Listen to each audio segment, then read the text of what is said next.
Hello. नमस्कार। स्वागत है आप लोगों को मनोज मस्ती इंटरटेनमेंट में।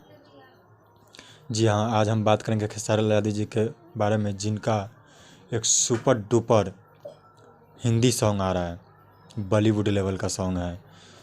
ये गाना काफ़ी ज़्यादा सुपर डुपर हिट होने वाला है। जी हाँ, हम बात करें खेसारी लाल यादव जी के, जिनका एक नया गाना आ रहा है, तू लड़की है ऑक्सीजन नहीं, तू लड़की है ऑक्सीजन नहीं। इस गाने को खेसारी लाल यादव और खुशबू तिवारी केटी ने इस गाने को गाया है। यादव राज जी ने लिखा है, संगीत ओम झा जी का दिया हुआ है। ये गाना speed record Bhojpuri YouTube channel पे सुनने को मिलेगा 1 दिसंबर 2020 6:30 बजे सुबह 6:30 बजे। स्पीड रिकॉर्ड भोजपुरी तो सुनना मत भूलिएगा। तू लड़की है ऑक्सीजन नहीं, तू लड़की है ऑक्सीजन नहीं, सुनना मत भूलिएगा।